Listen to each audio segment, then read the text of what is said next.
നമസ്കാരം. ഇവിടെ മറ്റൊരു സിനിമാക്കാരനെ കൂടി നമുക്ക് ഓർക്കാം.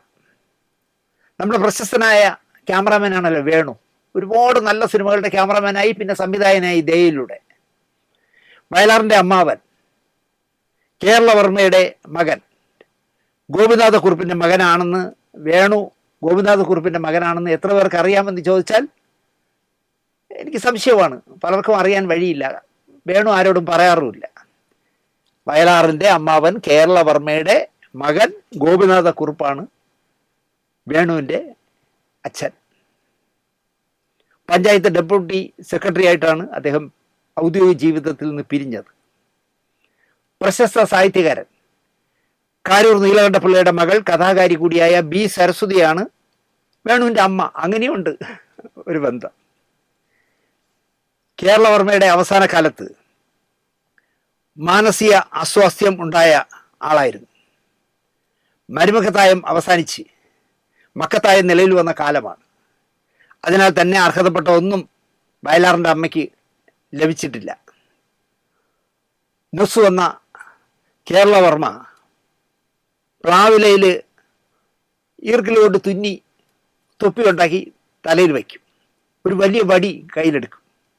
എന്നിട്ട് അദ്ദേഹം തിണ്ണമേലിരുന്ന് പറയുമായിരുന്നു, ഞാൻ മഹാരാജാവാണ്, വയലാറിൻ്റെ മഹാരാജാവാണ് എന്ന് അഭിമാനത്തോടെ പറയുമായിരുന്നു. വയലാറിൻ്റെ മഹാരാജാവായിരുന്നു കേരളവർമ്മ. ഇവരുടെ പരദേവതാ ക്ഷേത്രം ഏറ്റുമാനൂരിലാണ്.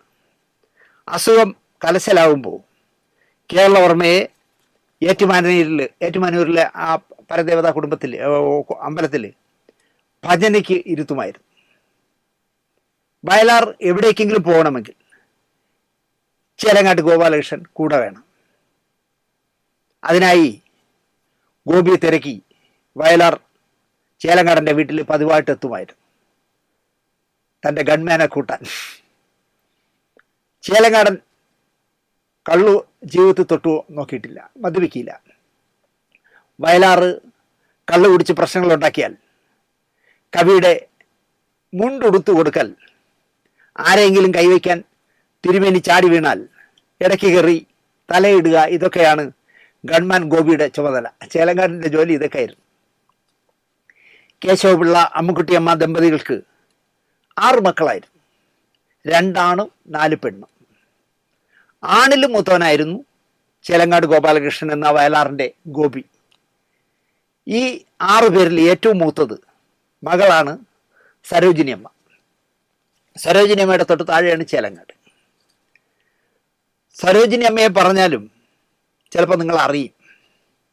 തുടരും എന്ന കോടികൾ വാരിക്കുട്ടിയ സിനിമ അടക്കം നിർമ്മിച്ച എം രഞ്ജിത്ത് സരോജിനി അമ്മയുടെയും പി ഉണ്ണികൃഷ്ണൻ നായരുടെയും മകനാണ്. ഇവരിൽ ഈ 6 പേരിൽ ഒരു സഹോദരി മാത്രമേ ഇപ്പോൾ ജീവിച്ചിരിപ്പുള്ളൂ. രഞ്ജിത്തിൻ്റെ അമ്മ മരിച്ചപ്പോഴൊക്കെ ഞാൻ പോയിട്ടുണ്ട്. ഓണാട്ടുകര എന്ന് പറഞ്ഞ സ്ഥലത്ത്, മാവേലിക്കരയ്ക്ക് അടുത്ത് ഞാൻ പോയിട്ടുണ്ട്. സിനിമാക്കാരനാകേണ്ടിയിരുന്ന ആളല്ല രഞ്ജിത്ത്. നല്ലൊരു യൂത്ത് കോൺഗ്രസ്സുകാരൻ, ഒരു യൂത്തനാകേണ്ട ആളായിരുന്നു സത്യത്തിൽ രഞ്ജിത്ത്. കാരണം പി ഉണ്ണികൃഷ്ണൻ നായർ കോൺഗ്രസിൻ്റെ വലിയ നേതാവായിരുന്നു. പത്തനംതിട്ട നിയമസഭാ മണ്ഡലത്തിലെ കോൺഗ്രസ് സ്ഥാനാർത്ഥിയായിട്ടൊക്കെ മത്സരിക്കുകയും ചെയ്തിട്ടുണ്ട്. അമ്മ ചേലങ്ങാട്ട് കുടുംബത്തിലെ മൂത്ത മകൾ. അനുജൻ ഗോപി നേരത്തെ പറഞ്ഞ കണക്ക് വയലാറിൻ്റെ ഗൺമാനും സിനിമാ സംബന്ധിയായ പുസ്തകം എഴുത്തും സ്റ്റുഡിയോ ഉണ്ടാക്കലും ഒക്കെ ആണല്ലോ. വെക്കേഷൻ കാലത്ത് അമ്മാവൻ്റെ വീട്ടിൽ പോയി നിൽക്കുക രഞ്ജിത്തിൻ്റെ പതിവായിരുന്നു. സിനിമ കാണാൻ കൊണ്ടുപോകുന്നതും സിനിമാ കഥകൾ പറഞ്ഞു കൊടുക്കുന്നതും സിനിമാക്കാരെ പറ്റി അറിയുന്നതും ഒക്കെ രഞ്ജിത്തിന് ഒരു ശീലമായി. കാരണം ചേലങ്ങാടിൻ്റെ 2 ആൺമക്കളാണുള്ളത്. അദ്ദേഹത്തിന് ആ 2 ആൺമക്കൾക്ക് ഈ സിനിമ, അച്ഛൻ്റെ തല്ലിപ്പൊളി സിനിമയെക്കുറിച്ചൊന്നും കേൾക്കാൻ താല്പര്യമില്ല. പക്ഷെ രഞ്ജിത്തിന്, സഹോദരിയുടെ മകന് അനന്തരവന്, ഈ കഥകൾ കേൾക്കാൻ വലിയ ഇഷ്ടമായിരുന്നു. അതുകൊണ്ട് തന്നെ വെക്കേഷൻ കാലത്ത് ചെന്നാൽ ഒരുപാട് സിനിമാ കഥകൾ രഞ്ജിത്തിന് പറഞ്ഞു കൊടുക്കുമായിരുന്നു. സിനിമാക്കാരെ പറ്റി പറഞ്ഞു കൊടുക്കുമായിരുന്നു. അവരിൽ ആരുടെയൊക്കെ എനിക്ക് ചങ്ങാത്തം ഉണ്ടെന്ന് പറഞ്ഞു കൊടുക്കുമായിരുന്നു. സിനിമകൾ കൊണ്ട് കാണിക്കുമായിരുന്നു. അങ്ങനെ രഞ്ജിത്തിൻ്റെ മനസ്സിലേക്ക് സിനിമയെ കടത്തിവിട്ട ഗുരുനാഥനാണ് അമ്മാവൻ എന്ന് പറയാം. അപ്പോൾ രഞ്ജിത്തിൻ്റെ അമ്മ പറയും, ഗോപി നീ ആവശ്യമില്ലാത്തതൊക്കെ പറഞ്ഞു കൊടുത്ത് നിന്നെ പോലെ ഇവനെ ഇല്ലാതാക്കരുത് എന്നാണ് ചേച്ചി ശാസിക്കുന്നത്. എന്നിട്ടും രഞ്ജിത്തിൻ്റെ മനസ്സിൽ സിനിമയുടെ വിത്ത് വായി കൊടുത്തു ചാരങ്കടൻ. ചേച്ചി, നീ നോക്കിക്കോ, ഇവൻ ഞാൻ തോറ്റ സിനിമയിൽ വലിയ വിജയമാകും എന്ന് ചേലങ്കാടൻ ഉറപ്പിച്ച് പറയുമായിരുന്നു. രഞ്ജിത്ത് 25-ാം വയസ്സിൽ സിനിമയിൽ തന്നെ എത്തി. സ്വന്തം കുഞ്ഞമ്മയുടെ സ്വർണ്ണാഭരണങ്ങളൊക്കെ വാങ്ങി പണയം വയ്ക്കാനായിട്ടാണ് വാങ്ങിച്ചത്. എടുത്തു തരാം കുഞ്ഞമ്മ എന്ന് പറഞ്ഞ് കയ്യിലുണ്ടായിരുന്ന സ്വർണം മുഴുവൻ വാങ്ങിച്ചു. ലക്ഷങ്ങൾ വരും, അത്രയും വാങ്ങിച്ച് പണയം വയ്ക്കാമെന്ന് പറഞ്ഞ് വാങ്ങിച്ചിട്ട് ആ സ്വർണമെല്ലാം വിറ്റൊക്കെ എടുത്താണ് സിനിമ എടുത്തത്. തകർന്ന് പിന്നെ തരിപ്പണമായി രഞ്ജിത്ത്. പിന്നെ സിനിമയെ കൈപ്പിടിയിലാക്കിയ അനന്തരനായി രഞ്ജിത്ത് വളർന്നു മലയാള സിനിമയിൽ. അത് കാണാനുള്ള ഭാഗ്യം ചേലങ്കാടിനുണ്ടായി. സിനിമയിൽ പ്രശസ്തനായ രഞ്ജിത്ത് സ്വജാതിക്കാരിയല്ലാത്ത ചിപ്പിയെ സ്നേഹിച്ച് വിവാഹം കഴിച്ചു. രജിസ്റ്റർ മാരേജ് ആയിരുന്നു. വലിയ വിവാദം ഉണ്ടാക്കിയ വിവാഹമായിരുന്നു. കാരണം രഞ്ജിത്തിൻ്റെ അച്ഛൻ ഷാജി അത് അംഗീകരിച്ചിരുന്നില്ല. തിരുവനന്തപുരത്തെ സിനിമാ സുഹൃത്തുക്കൾ രഞ്ജിത്തിനെയും ചിപ്പിയും കൊണ്ടുപോയി ഇവിടെ രജിസ്റ്റർ മാരേജ് ചെയ്തിട്ട് ഉച്ചയ്ക്ക് പോകുന്ന ഫ്ലൈറ്റിൽ കയറ്റി മദ്രാസ് വിട്ട് കളഞ്ഞു. ഷാജി ഇനി ആരെങ്കിലും കൊണ്ടുവന്നൊക്കെ പിടിച്ചാലോ എന്ന് വിചാരിച്ചിട്ട്. അങ്ങനെ രജിസ്റ്റർ മാരേജ് കഴിഞ്ഞു. വിവരമറിഞ്ഞ രഞ്ജിത്തിൻ്റെ അമ്മ അല്ലെങ്കിൽ ചേലങ്കാടിൻ്റെ സഹോദരി മോനെ വഴിതെറ്റിച്ച തൻ്റെ അനുജനെ വിളിച്ചു ഫോണിൽ. ഗോപി, നീ കാര്യങ്ങൾ അറിഞ്ഞല്ലോ അല്ലേ? ആ, പത്രത്തിൽ കൂടെ അറിഞ്ഞു എന്ന് വളരെ നിസ്സംഗനായി അല്ലെങ്കിൽ നിസ്സാര സംഭവമായി ചേലങ്കാട് പറഞ്ഞു. ആ, പത്രത്തിൽ നിന്ന് അറിഞ്ഞു. ചേച്ചിക്ക് ആ ഉത്തരം ബോധ്യപ്പെട്ടില്ല എന്ന് അനുജന് തോന്നി. അപ്പോൾ അദ്ദേഹം ഒന്നുകൂടെ വിശദീകരിച്ചു. അവനെ വിശ്വസിച്ചിറങ്ങി വന്നതല്ലേ, ചേച്ചിയെ ആ പെണ്ണിനെ അങ്ങ് സ്വീകരിക്കും. ഇതായിരുന്നു ചേലങ്കാടിൻ്റെ മറുപടി. ആങ്ങളുടെ വാക്കുകൾ അനന്തരവന് അനുകൂലമാണെന്ന് പെങ്ങൾക്ക് മനസ്സിലായി. പെങ്ങളുടെ മനസ്സിലെ പിരിമുറുക്കം അലിയാൻ അത് കാരണമായി. അലിഞ്ഞിരിക്കും, ഒരു പ്രശ്നവുമില്ലായിരുന്നു ചിപ്പിയായിട്ട്. ചേലങ്കാടൻ രോഗബാധിതനായി ചേർത്തല ശ്രീനാരായണ മിഷൻ ആശുപത്രിയിൽ മരണത്തിൻ്റെ പതിഞ്ഞ കാലുച്ചകെട്ട് കിടക്കുകയാണ്. ഷുഗറിൻ്റെതാണ് അസ്കിത. സകല അവയവങ്ങളും നിശ്ചലമായിക്കൊണ്ടിരിക്കുന്നു. എപ്പോൾ വേണമെങ്കിലും മരണം സംഭവിക്കാമെന്ന് ഡോക്ടർമാർ തുറന്നു പറഞ്ഞിരിക്കുകയാണ്. അനന്തരവനും ഭാര്യ ചിപ്പിയും ഒരു ഉച്ചനേരത്ത് ആശുപത്രിയിലെത്തി. അർത്ഥബോധാവസ്ഥയിൽ കിടക്കുന്ന തൻ്റെ സിനിമാ ഗുരുവിനെ അല്ലെങ്കിൽ അമ്മാവനെ അനന്തരവൻ പതിയെ വിളിച്ചു. ഗോപിമാമ. ഒരനക്കവുമില്ല. വീട്ടിൽ വിളിച്ചു. ഗോപിമാമ. 4-5 തവണ രഞ്ജിത്ത് വിളിച്ചപ്പോൾ ഗോപാലകൃഷ്ണൻ മാമൻ പതുക്കെ കണ്ണു തുറന്നു. അനന്തരവൻ്റെ കൈകളിൽ മുറുക്കി പിടിച്ചു. ഞാനാ, രഞ്ജിയ എന്ന് അനന്തരവൻ അമ്മാവനോട് പറഞ്ഞു. ഇനി മനസ്സിലായില്ലെങ്കിലോ എന്ന് വിചാരിച്ചിട്ടാണ്. ഞാനാ, രഞ്ജിയ. അമ്മാവൻ അവനെ കൂർപ്പിച്ചു നോക്കി. കുറേ ദിവസമായി നിശബ്ദനായി കിടന്ന ചേലങ്കാടൻ ദുർബലമായ ശബ്ദത്തിൽ പറഞ്ഞു, നന്നായി വാ. അനന്തരവൻ്റെയും അമ്മാവൻ്റെയും കണ്ണുകൾ നിറഞ്ഞു. കുറേ നേരം അദ്ദേഹം അനന്തരവനെ നോക്കിക്കിടന്നു. പിന്നെ കയ്യിലെ പിടുത്തം വിട്ടു. ഉച്ചയോടെ രഞ്ജിത്ത് തലസ്ഥാനത്തേക്ക് മടങ്ങി. മണിക്കൂറുകൾക്കകം അമ്മാവൻ ഈ ലോകത്ത് നിന്ന് തന്നെ മടങ്ങി. സിനിമയിൽ പരാജയപ്പെട്ടവരിൽ ഒരാളായിരുന്നു ചേലങ്കാടൻ. എന്നാൽ അവസാന കാലം വരെ സിനിമയ്ക്കായി ചിന്തിച്ച മനുഷ്യനായിരുന്നു. കടലിൻ്റെ പശ്ചാത്തലത്തിൽ യേശുദാസ് ഒരു സിനിമ സംവിധാനം ചെയ്യാനായി തീരുമാനിച്ചു. ചാകര എന്നായിരുന്നു ആ സിനിമയ്ക്ക് പേരിട്ടത്. ആ സിനിമയുടെ തിരക്കഥ എഴുതിയത് ചേലങ്കാടനായിരുന്നു. ചിത്രം പക്ഷേ പൂർത്തിയാക്കപ്പെട്ടില്ല. സഹകരണ മേഖലയിൽ ആലുവയിലാണ് അജന്ത സ്റ്റുഡിയോ പടുത്തുയർത്തിയത്. സ്റ്റുഡിയോ ഉദ്ഘാടനം ചെയ്യുന്നതിൻ്റെ തലേദിവസം മലയാള സിനിമ കളറിലേക്ക് മാറി. അജന്ത സ്റ്റുഡിയോ വീണു. വയലാറിൻ്റെയും പ്രേം നസീറിൻ്റെയും യേശുദാസിൻ്റെയും പാദസ്പർശമേറ്റ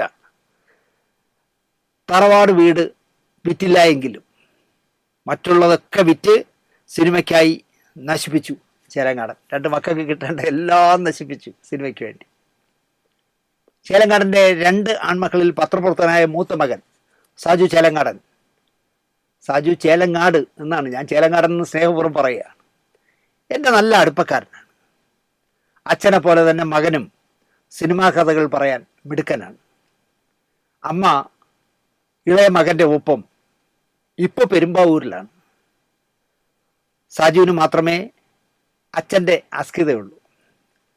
റിസർച്ച് സ്വഭാവമുള്ള സിനിമാ ചരിത്രങ്ങൾ പറയാൻ അല്ലെങ്കിൽ ചികയാൻ സാജു മിടുമിടുക്കനാണ്. കമൽ സംവിധാനം ചെയ്ത സെല്ലുലോയിഡ് സിനിമ കണ്ടിട്ടുള്ളവർ ശ്രീനിവാസൻ ചെയ്ത ചേലങ്ങാട് ഗോപാലകൃഷ്ണനെ മറക്കാൻ ഇടയില്ല. അദ്ദേഹം നേരിട്ട് അനുഭവിച്ച സംഭവങ്ങളാണ് ആ സീനുകളിലുള്ളത്. 2 ദിവസം തിരുവനന്തപുരം ക്യാപിറ്റൽ തിയേറ്ററിൽ കളിച്ച വിഗതകുമാരൻ നാഗർകോവിൽ, കൊല്ലം, ആലപ്പുഴ, തൃശ്ശൂർ, തലശ്ശേരി എന്നിവിടങ്ങളിൽ പ്രദർശനം നടത്തിയെങ്കിലും ചെലവിട്ടതിൻ്റെ പകുതി തുക പോലും ജെ.സി. ഡാനിയലിന് മടക്കി കിട്ടിയില്ല. മറ്റൊരു സിനിമയ്ക്കായി നിർമ്മാണ ശ്രമം കൂടി ആരംഭിച്ചുവെങ്കിലും അതും വിജയിക്കാതെ കടം കയറി. നിവൃത്തിയില്ലാതെ തൻ്റെ സ്റ്റുഡിയോ സാധനങ്ങൾ മദ്രാസിലെ ഒരു അണ്ണാച്ചിക്ക് ആക്രി വിലയ്ക്ക് വിറ്റു. എന്നിട്ടും കടം തീർന്നില്ല. ഭാര്യയുടെ പേരിലുള്ള വസ്തുവകകൾ കൂടി അദ്ദേഹം വിറ്റു കടം വീട്ടി. ബാക്കി പൈസയ്ക്ക് മദ്രാസിൽ പോയി ദന്തവൈദ്യം പഠിച്ചു, പല്ലിൻ്റെ ട്രീറ്റ്മെൻറ്റ് പഠിച്ചു. അവിടുന്ന് പാളയംകോട്ട് വന്ന് ദന്താശുപത്രി തുറന്നു. 24 വർഷം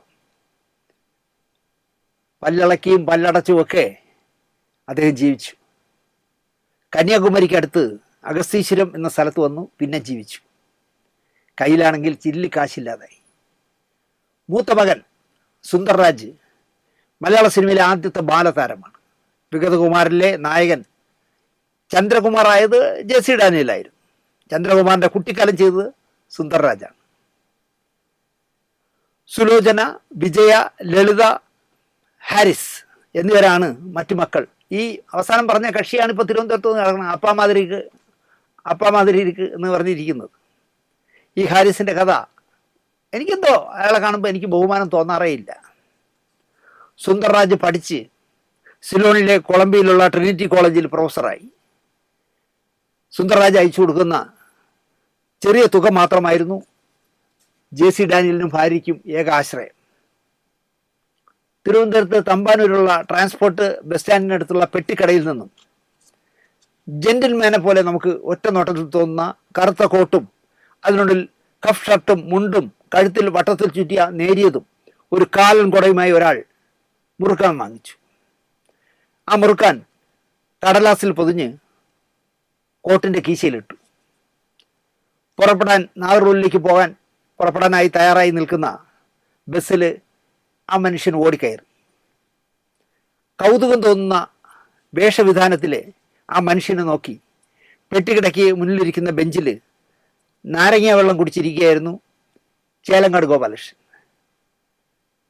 അപ്പോൾ അദ്ദേഹം കേൾക്കുന്നത് അടുത്തിരിക്കുന്ന ഒരാളിൻ്റെ കമൻ്റാണ്. പാവം, എങ്ങനെ കഴിയേണ്ടതാ, സിനിമ പിടിച്ച് എല്ലാം നശിപ്പിച്ചു. സിനിമ പിടിച്ചവൻ എന്ന് കേട്ടതും തലസ്ഥാനത്ത് നിന്ന് അക്കാലത്ത് പ്രസിദ്ധീകരിച്ചു വന്ന മലയാളി ദിനപത്രത്തിൻ്റെ പത്രാധിപ സമിതി അംഗമായ ചേലങ്ങാടൻ ചാടി എണീറ്റ് ബസ്സിനടുത്തേക്ക് കുതിച്ചു. പക്ഷേ ബസ് വിട്ടുപോയി. തിരിച്ചു വന്ന ചേലങ്ങാടൻ വിഗതകുമാരൻ്റെ അടുത്ത ആളല്ലേ എന്ന് തിരക്കി. അതെ, ഇദ്ദേഹത്തെക്കുറിച്ച് അറിയാൻ എന്താ വഴി എന്ന് ചോദിച്ചു. കവടിയാർ ജംഗ്ഷനിൽ നിന്ന് പടിഞ്ഞാട്ടോട്ട് പോകുന്ന റോഡിൽ ഒരു ചാപ്പൽ കാണാം.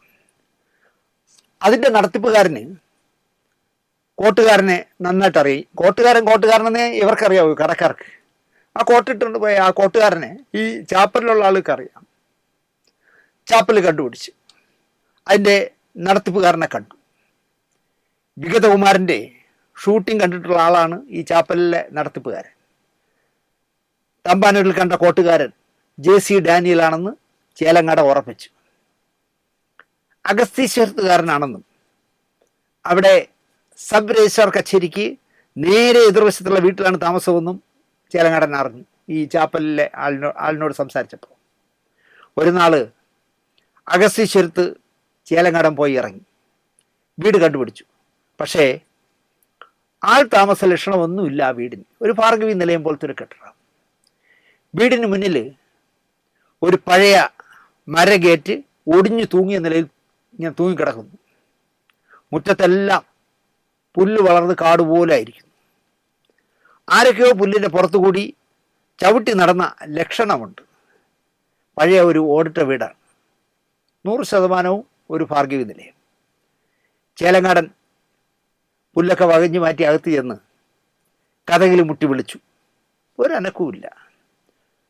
അപ്പോഴാണ് ചേലങ്ങാടൻ ശ്രദ്ധിച്ചത് ഒരു ജനാലയുടെ ഒരു പാളി ഇളകി കിടക്കുന്നുണ്ട്. പിന്നെയും ചേലങ്ങാടൻ വിളിച്ചു. അപ്പോൾ തുറന്നു കിടന്നിരുന്നൊരു ജനാലയുണ്ടല്ലോ, അതിലൂടെ ഒരു സ്ത്രീയുടെ മുഖം പുറത്തേക്ക് തല നീട്ടി. ചുളിഞ്ഞുണങ്ങിയ മുഖം. എന്താ? ആരാ? എന്തിനാ? തുടരെ അവർ ചോദിച്ചു. അപ്പോൾ കാര്യം പറഞ്ഞു. ഞാൻ തിരുവനന്തപുരത്ത് നിന്ന് വരികയാണ്. വിഗതകുമാരനെടുത്ത സംവിധായകനെ കാണാനാണ്. എനിക്ക് JC ഡാനിയലിനെ ഒന്ന് കാണണം എന്നുള്ള വിശദമായ വിവരം അദ്ദേഹം പറഞ്ഞു. മുൻവശത്തെ കഥക് അവർ തുറന്നു. ചേലങ്ങാടൻ അകത്തേക്ക് കയറി. ഒരു വലിയ ഹാള്, മങ്ങിയ വെളിച്ചം. ഒരറ്റത്തിട്ടിരിക്കുന്ന കട്ടിലിൽ ഒരാൾ ചുരുണ്ടുകൂടി ഇരിപ്പുണ്ട്. താടി വളർന്ന്, തലമുടി പറന്ന്, നടുവ് വളഞ്ഞ്, നരച്ച ഒരു കൈലി മാത്രം ഉടുത്ത ഒരാൾ. ആ പുരുഷനും സ്ത്രീക്കും പ്രേതത്തിൻ്റെ സാദൃശ്യമുള്ള പോലെയാണ് ചേലങ്ങാടന് തോന്നിയത്. അദ്ദേഹം ഒരു ഷർട്ട് പോലും ഇട്ടിട്ടില്ല. ഒരു ലുങ്കി മാത്രം, നരച്ച ലുങ്കി മാത്രം ഉടുത്തിരിക്കുന്നത്. വന്ന കാര്യം പറഞ്ഞു, സ്വയം പരിചയപ്പെടുത്തി ചേലങ്ങാട്. കട്ടിലിരിക്കുന്ന ആ പേലുക്കോലം തുറന്നു. ഞാനാണ് നിങ്ങൾ അന്വേഷിക്കുന്ന ഡാനിയൽ. എന്താ ചോദിക്കാനുള്ളത്?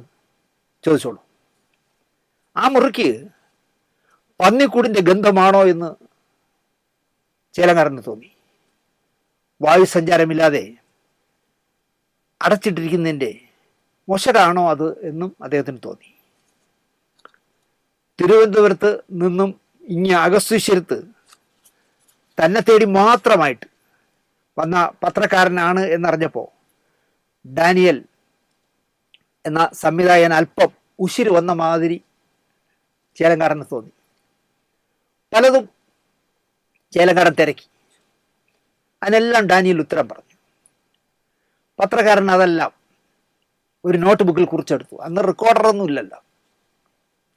മടങ്ങാൻ നേരം ചേലങ്ങാടനോട് മലയാള സിനിമയുടെ പിതാവ് പറഞ്ഞു, ഇതെൻ്റെ വീടല്ല, ഒരു സ്നേഹിതൻ്റേതാണ്. ചാകുന്നത് വരെ എനിക്ക് താമസിക്കാൻ തന്നിരിക്കുക. എന്നിട്ട് ചേലങ്ങാട് ഗോപാലകൃഷ്ണൻ്റെ തലയിൽ കൈവച്ചിട്ട് JC ഡാനിയൽ അനുഗ്രഹിച്ചു. ആ മുഖത്ത് അപ്പോൾ കോപവും നിരാശയും സന്തോഷവും ഒക്കെ കൂടിയുള്ള ഒരു വികൃത ചിരിയായിരുന്നു ആ മുഖത്ത് വിരിഞ്ഞത് എന്നാണ് ചേലങ്ങാടൻ പറയുന്നത്. ഞാൻ തോറ്റുപോയി ഗോപാലകൃഷ്ണ, ഞാൻ തോറ്റുപോയി എന്ന് കൂടെ പറഞ്ഞു. മെലിഞ്ഞുണങ്ങിയ ആ കൈകൾ ചേലങ്ങാടനെ നോക്കി തൊഴുതു. അപ്പോൾ ആ കൈകൾ വിറയ്ക്കുന്നുണ്ടായിരുന്നു. മടങ്ങി വന്ന പാടെ JC ഡാനിയലിനെ കണ്ട കഥ വിശദമായിട്ട് ചേലങ്ങാട എഴുതി. മലയാളി ദിനപത്രത്തിൻ്റെ ഞായറാഴ്ച പതിപ്പിൽ തന്നെ വച്ച് കാച്ചി അതിനെ. മലയാളികൾ ആദ്യമായി അറിഞ്ഞു മലയാള സിനിമയ്ക്ക് തുടക്കമിട്ട മനുഷ്യനെ ചേലങ്ങാട് ഗോപാലകൃഷ്ണൻ നേരിട്ട് കണ്ടു എന്ന്. അപ്പോൾ കുട്ടനാട് രാമകൃഷ്ണപിള്ളയാണ് അന്ന് മലയാളി എന്ന് പറഞ്ഞ ഈ പത്രത്തിൻ്റെ മുഖ്യ പത്രാധിപർ. അദ്ദേഹത്തിൻ്റെ പെർമിഷൻ വാങ്ങാതെ ഡാനിയലിനെ പോയി കണ്ടതും ലേഖനം എഴുതിയതും തൻ്റെ പെർമിഷൻ ഇല്ലാതെ തന്നെ വാരാന്ത്യ പതിപ്പിൽ കൊടുത്തതും വലിയ കുറ്റമായി എടുത്തു കുട്ടനാട് രാമകൃഷ്ണപിള്ള. ആരോട് ചോദിച്ചിട്ടാണ് നീ ഈ ലേഖനം പ്രസിദ്ധപ്പെടുത്തിയത് ചേലങ്ങാടൻ നമ്മുടെ നടൻ ശ്രീനിവാസൻ ചില സിനിമകളിൽ ചിരിക്കുന്നത് പോലെ ഒന്ന് ഇളിച്ചു, മറുപടി പറഞ്ഞില്ല. നിനക്കൊന്നും മലയാള സിനിമയുടെ ചരിത്രം അറിഞ്ഞൂടാ, എനിക്ക് നന്നായിട്ട് ചരിത്രം അറിയാം. TR സുന്ദരമാണ് മലയാള സിനിമയുടെ പിതാവ്. നിനക്ക് നാണമില്ലേടാ ഒരു മാപ്പിളയാണ് മലയാള സിനിമയുടെ പിതാവ് എന്ന് പറയാൻ? ഒരു നായരാണ് മലയാള സിനിമയുടെ പിതാവ് എന്ന് പറയാൻ നിനക്ക് മേലായിരുന്നോ? ഇങ്ങനെ ശ്രീനിവാസൻ പറയുമ്പോൾ തന്നെ ഇദ്ദേഹം വിടുവോ? TM സുന്ദരം നായരായിരുന്നില്ലല്ലോ, തമിഴനാണല്ലോ എന്ന് ചേലങ്ങാടൻ ചോദിച്ചു. കുട്ടനാട് രാമേശ്വള്ള ചാടി എണീറ്റു. പോട റാസ്കലിൻ്റെ മുറിയിൽ നിന്ന് എന്ന് അലറി. കുട്ടനാടൻ അലറിയപ്പോൾ ചേലങ്ങാടൻ ആ മുറിയിൽ നിന്ന് എടുത്ത് ചാടി പുറത്തേക്ക് പോയി. ഏതാനും നാളുകൾക്കകം മലയാളി പത്രത്തിൽ നിന്നും ചേലങ്ങാടനെ പിരിച്ചു വിട്ടതായുള്ള ഒരു ഉത്തരവ് വന്നു.